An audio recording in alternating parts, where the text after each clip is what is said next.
Therefore, it is with our most profound gratitude and deepest admiration that we present the first President's Award for Philanthropy to our special friends, Chuck and Barbara Anderson.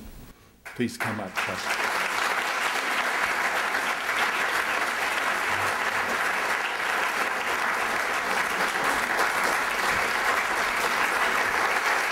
It's two pieces. You have to be careful with it. Yeah.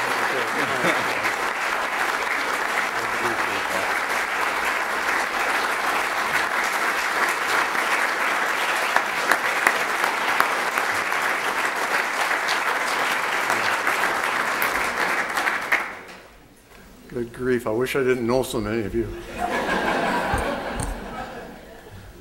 Maybe more importantly, I regret that so many of you know me. I have to editorialize on something that Earl said. Yeah. He said, don't love to be first. Well, I'm first, but I don't love it. And in fact, if I live long enough, I'm going to persuade some organization to start with the Z's instead of the A's. Well, let's see, just to review, 2 daughters, a son, daughter-in-law, granddaughter, all graduates, granddaughter and grandson completing their junior years and expected to graduate, and a granddaughter as incoming freshman this fall. I told the Council on Regents some weeks ago that I was thinking about applying for a quantity discount.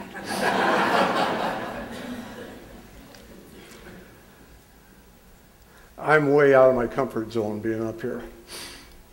When we received a letter from Dr. Eaton and I read it, my first reaction was, no way am I going to do this.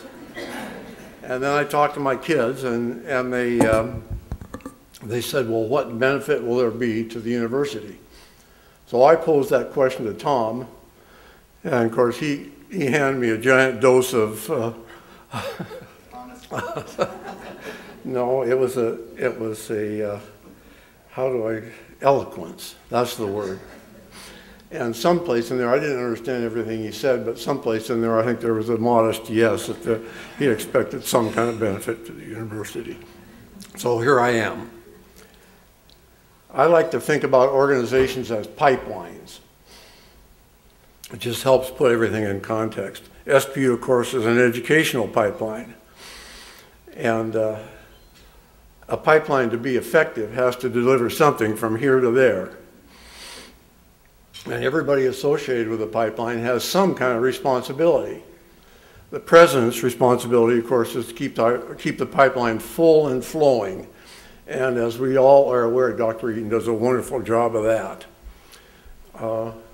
Education goes on in the classroom, it goes on in chapel, it goes on in small groups, it goes on myriad activities on and around campus, including such things as Dick's Drive-In. Is Dick's Drive-In still around? Yeah, they used to haul the trustees up there in the middle of the night. Good grief. Money is a support to the pipeline. You don't do education in a bank account, but a pipeline doesn't operate very well without money, much as an automobile engine doesn't operate very well without oil for very long. So it has a key role, and I call it keeps the pipeline lubricated. And the better the lubrication, the more effective the pipeline works. So all this goes on, and by, if the kids survive the professors and the tuition, they graduate out the end of the pipeline. I prefer to think of it as a burst, and I'm reminded of those 4th of July explosions. You know. So the kids burst out the end of the pipeline, and they literally find their way around the world doing really effective and necessary kingdom work. And that's what's really exciting. If you think about, well, just during the life of the fellows, 40 years worth of graduating classes bursting out in a variety of disciplines doing kingdom work around the world. It gets pretty exciting. So what does all that say?